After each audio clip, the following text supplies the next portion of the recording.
Vic in Nocal. Broadway Vic. What's going on, Vic? How are you?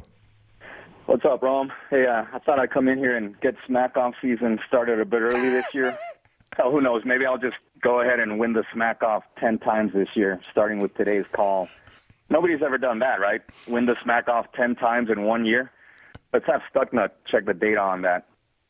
Hey, I love Aaron Rodgers showing up to training camp as Cameron Poe from Con Air. I said, put the bunny back in the box. Now I want to see other quarterbacks doing stuff like that. Like, how about Justin Herbert with his flowing locks showing up as Dalton from Roadhouse? He's out there dropping spinning back kicks on people. He's doing Tai Chi in the middle of team warm-ups. He's hitting the team's medical staff with nuggets of wisdom like, pain don't hurt. Well, unless you're Tyrod Taylor and the team doctor jams a needle right into your lung. That probably hurts. And Rome, breaking news this week in the NFL. Colts linebacker Darius Leonard says he wants to start using a new name. Now he's known as Shaquille Leonard. And hey, that's cool, but now that he changed his name to Shaquille, is he going to start putting out terrible rap albums? Is his voice going to drop like 7 octaves? Is he going to start trash-talking opposing running backs every time he tackles them for a loss? Like, oh, Austin Eckler, tell me how my ass tastes. Derrick Henry, tell me how my ass tastes. Dalvin Cook, tell me how my ass tastes. You better be careful when they play the Bucs, though, because Tampa running back Cheddar Baguette might just take him up on that and bite a big old chunk of meat out of his butt. Rome, some quick thoughts on the Smackoff here. We know our boy Cruz Pedregon is best known for being a NHRA driver, but I got to give him credit for being a man of his word, man. I mean, he did promise to put the Smackoff winner on his car, and there was no way in hell big fat Kaleb was going to fit on some tiny little drag racer. So now Cruz is hitting the monster truck circuit. That's right. For one day at least, the jungle's very own Cruz Pedregon is the new proud driver of Gravedigger.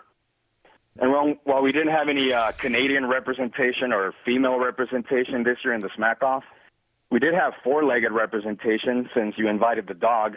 We could have also had some 3-legged representation if you invited the shark. You know, it's really funny to me that Greg Norman has that reputation as being a guy who comes up short when it matters most. No, that's not true. Not based on the pictures I've seen. I mean, come on, we're talking about a man who has to stand on his tippy toes every time he uses a urinal. A man who, throughout the entire pandemic, has been able to keep having sex while still maintaining proper social distancing. A man who, when he's out there running the Live Tour out there in the Middle East, and he takes a day off to go down to the beach in Dubai, and he's just lying there on his back on the sands of Dubai, all the tourists keep snapping pictures of him because they think he's the Burj Khalifa. So, yeah, Greg Norman, a guy who comes up short when it matters most, I'm thinking probably not. And finally, Rome, I do have a message from my boy Jeff in Richmond. He wanted me to pass this along. Jeff says that he's really sorry he couldn't call the Smackoff this year. He was really busy that day. Yeah, he was down there at Tony Siragusa's estate sale picking out a new wardrobe for himself. You know, it's crazy, Rome. We waited 35 years for a new Top Gun movie to come out, only to have Goose die again. Out. Damn, Vic. Some heavy, heavy lifting there. But again, an amazing phone call outside of Smackoff season. Not even an amazing phone call, rack that, Alvin, although that was on the line almost the entire phone call. Not an amazing call in Smackoff season where he's getting ready and ramping up and peaking at the right time. He made that call on July 29th. Like Vic said, why not just win the Smackoff 10 times this year? I like it. Hey, how about the rest of you? Like, if you don't have a lot of game, you're not going to show up here with any game. I understand that. But there are those of you who are in that fraternity already. Can you step up like this guy? I'm not sure what's gotten into Vic, but I appreciate it because he is adding content. He's making it better. I'm not sure why this guy's coming around as often as he is right now, but he's playing the game at a high level. The last couple of years in the Smackoff, he has shown up in a big way. But he's not one of those guys who's like, hey, you know what? I don't need to come around here until the day of. And then the day of, I'll bring my best. He's not pulling that Brooks Koepka thing where I'll just show up for the majors. And that's fine, Brooks. I get that.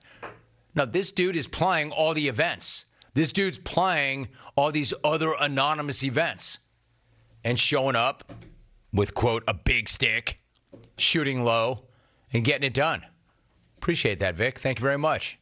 Dave the Rocket Guy writes, so is Alvy asleep at the console? How did Vic not get run for all that Greg Norman smack?